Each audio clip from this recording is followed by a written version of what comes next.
নমস্কার, তানভিস মম কিচেনে আপনাকে স্বাগত। আজ আমি বাসমতি চালের পোলাও রেসিপি আপনাদের সাথে শেয়ার করব।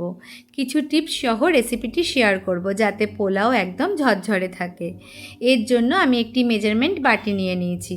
এই বাটি 2 বাটি চাল নিয়ে ভালো করে ধুয়ে 30 মিনিট থেকে 45 মিনিটের জন্য ভিজিয়ে রাখবো। একটা গাজরকেও ছোট ছোট টুকরো করে কেটে নিয়েছি আলুর টুকরো, কিছু মটরশুঁটি, একটা পেঁয়াজকে লম্বা কুচিয়ে নিয়েছি, 2টো কাঁচা লঙ্কা নিয়েছি, আর নিয়েছি কিছু কাজু বাদাম আর কিশমিশ। এরপর কড়াইতে সাদা তেল গরম করে তাতে কাজু বাদাম আর কিশমিশগুলো দিয়ে একটু ভেজে নেব। কাজু বাদাম কিশমিশ ভাজা হয়ে গেলে একটা প্লেটে তুলে রাখবো। এরপর ওই তেলেই আগে থেকে নুন মাখানো ছোট চিংড়ি মাছগুলো দিয়ে দেব। আপনি চিকেন অথবা ডিমও দিতে পারেন। চিংড়ি মাছগুলো ভালোভাবে ভাজা হয়ে গেলে একটা প্লেটে তুলে নেব। এরপর ওই তেলেই একটা বড় এলাচ, 3টে লবঙ্গ আর 8 থেকে 10টা গোলমরিচ দিয়ে একটু ভেজে নেব। গরম মশলা ভাজা হয়ে গেলে আমি পেঁয়াজ কুচিগুলো দিয়ে দেব। পেঁয়াজ কুচিগুলো আমি ভালো করে লাল লাল করে ভেজে নেব। পেঁয়াজ ভাজা হয়ে গেলে এই সময় আমি আলুর টুকরোগুলো দিয়ে 30 সেকেন্ড থেকে 1 মিনিটের জন্য ভেজে নেব। এরপর গাজরের টুকরোগুলো দিয়ে আবারও ভেজে নেব। ঢাকা দিয়ে রান্নাটা হতে দেব। আপনি বিনসও দিতে পারেন। এরপর ঢাকা খুলে 3.5 বাটি জল দেব। যে বাটিতে আমি চাল দিয়েছিলাম সেই বাটির মাপেরই আমি 3.5 বাটি জল দেব। 4 বাটি জল আমি দেব না।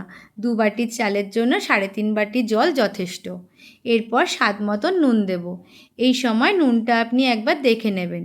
যদি নুন স্বাভাবিক লাগে তাহলে আরেকটু নুনের প্রয়োজন, কারণ শেষ অবধি রান্নাটি হলে নুনের কমে যেতে পারে। এই সময় নুনটা একটু কড়া দরকার। জলটা ভালোভাবে ফুটে এলে মটরশুঁটি, কাঁচা লঙ্কা আর চালটা দিয়ে দেব। চালটা আমি বেশি নাড়াবো না, যেহেতু চালটা ভেজানো ছিল অনেকক্ষণ, তো চালটা টুকরো হয়ে যেতে পারে। তাই হালকা হাতে নাড়িয়ে আমি 1 চামচ ঘি দিয়ে দেব স্বাদ মতন চিনি।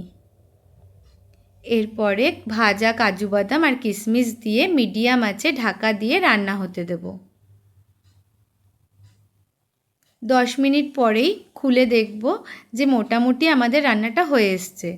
এরপর ভাজা চিংড়ি মাছগুলো দিয়ে ঢাকা দিয়ে দমে রেখে দেব 10 থেকে 12 মিনিটের জন্য। এরপর ঢাকা খুলে হালকা হাতে নাড়িয়ে সব কিছু একসাথে মিশিয়ে নেব। রেডি হয়ে গেল আমার বাসমতি চালের ঝরঝরে পোলাও। রেসিপিটি ভালো লেগে থাকলে লাইক, কমেন্ট আর শেয়ার করবেন। আর চ্যানেলটি যদি সাবস্ক্রাইব না করে থাকেন প্লিজ একটা সাবস্ক্রাইব করে দেবেন। ধন্যবাদ, ভালো থাকবেন সবাই।